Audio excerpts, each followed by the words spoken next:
Hello there, it's your Wisconsin wine guy. I am back again with another wine review, and I want to say this to you. We're in the last quarter of the year.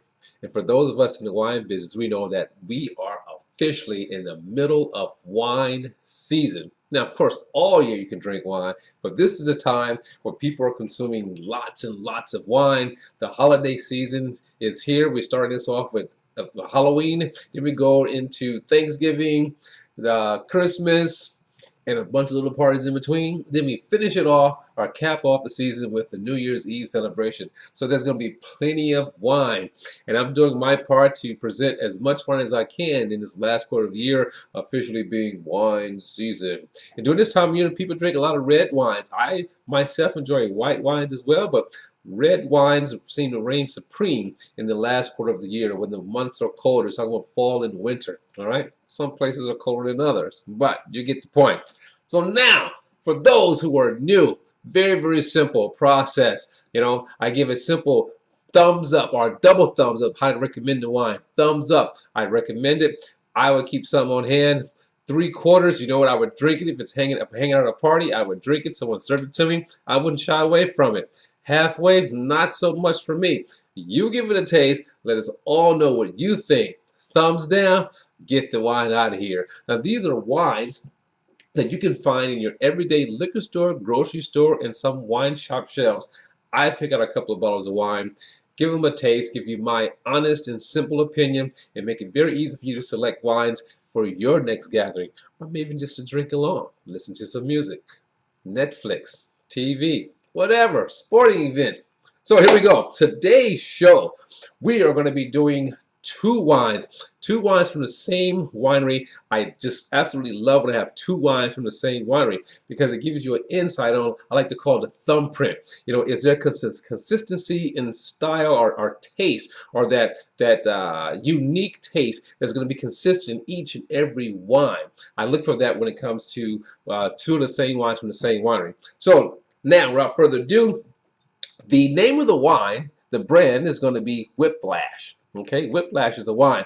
But this is a second label for the winery called Jameson Ranch out of Napa Valley. So remember that name, Jameson Ranch. You can go jameson.com and check it out. But this is one of their labels from that winery, Whiplash. So today we're going to be doing the 2017 Pinot Noir. Both of these are from California. Whiplash 2018 Cabernet Sauvignon. So the Whiplash line pays homage to some of the wild, unique horses, roaming the plains of California. I got that off of the website. Check it out. Very interesting story what they do.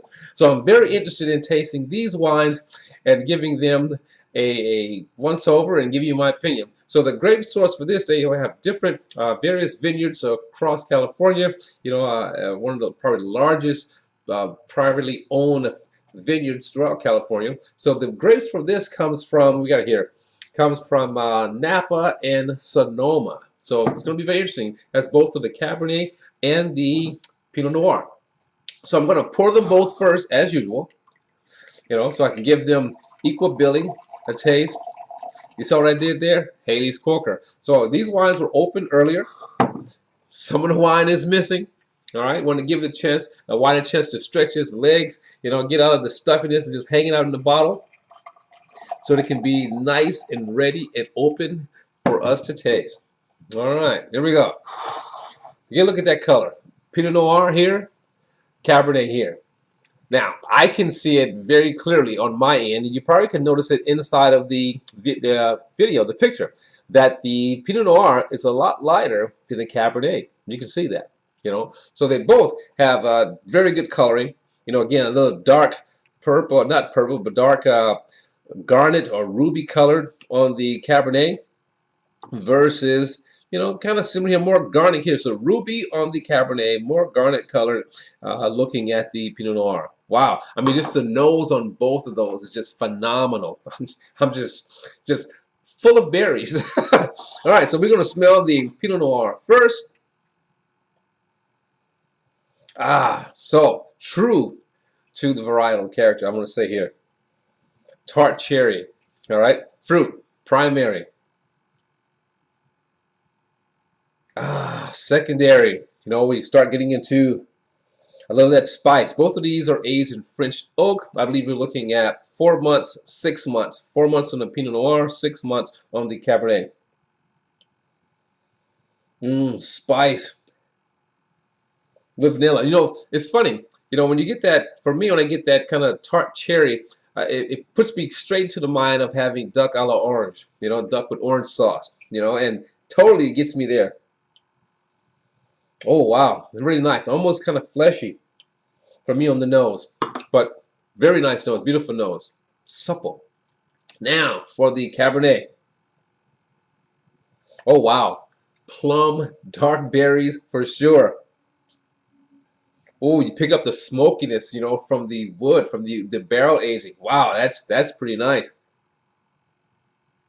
I mean, the nose on both of these, just the nose on both of these, you know, both utilizing French oak, but different amounts of time. There's a consistency with the winemaker's hand when it comes to oaking their wines. There's a lot more power coming from the Cabernet, but quite naturally, it's the Cabernet. But it's not wasted on the Pinot Noir. Now for the Ritz, for the Pinot Noir first.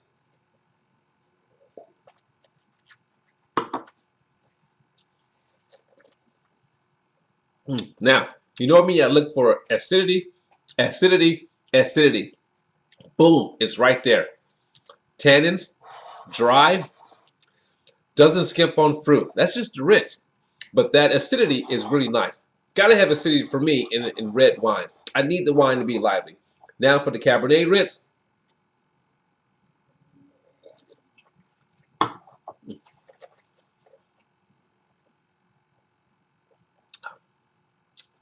Same thing.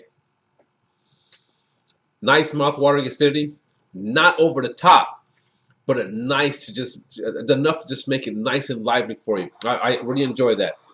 Now for the taste, and we get down to how am I going to score these two wines from Jameson Ranch Vineyard Whiplash Pinot Noir.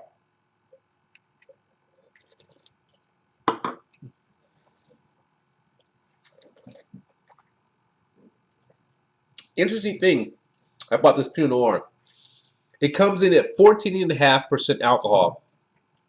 Not feeling it, meaning it's not hot, it's not burning. You know, that fruit just comes right through. Nice, settled in the mid palate of the fruit. Finish, nice and long. Cherry, tart cherry when it goes in, but just a nice ripe cherry on the finish. I mean, I'm digging this. I'm digging this a lot. One more taste.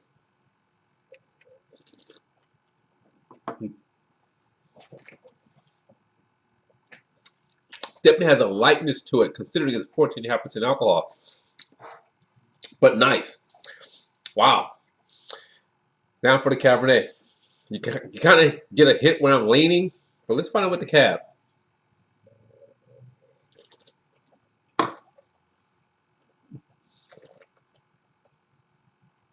So you get, you know, berry, a little bit of licorice, a little bit of char or smoke.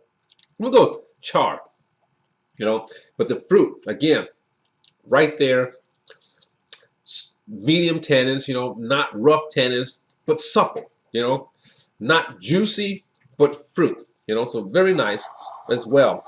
Probably great with food. One more taste.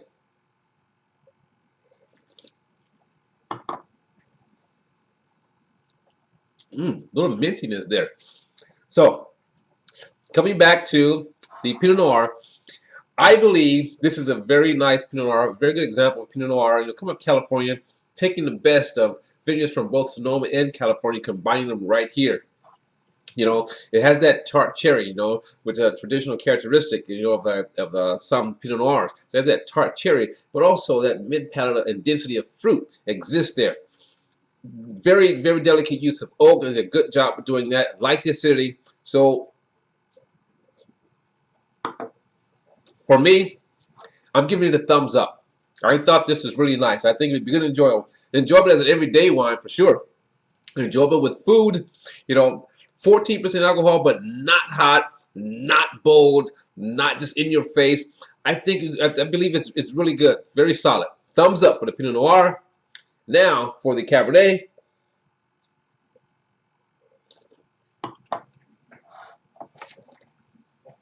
Now the Cabernet, again, doesn't skimp on fruit. If you like that, what I call it, like ash type taste to it, smokiness to it, but not overly smoked. I'm saying this. So just go with more like the ash, you know, like the ambers, you know, of burnt wood.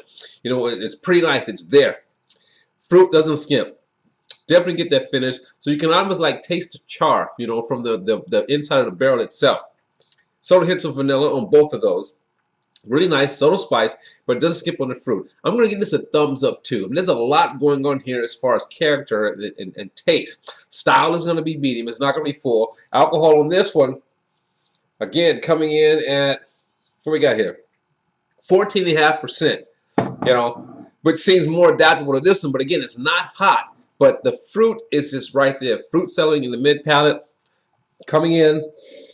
Oh, Marla's nose is nice. So again, for both of the Whiplash wines, Pinot Noir and Cabernet, your Wisconsin Wine Guy gives them a thumbs up. Thumbs up for each. Recommend, recommend, recommend. Give it a try, see what you think. It's new to my market. It may be new to yours, but I think you would enjoy this and probably definitely be a good one for this holiday season. So until next time, it was Wisconsin Wine Guy says, as always, let your palate be the guide when selecting your wine. And I'll see you next time. Ciao.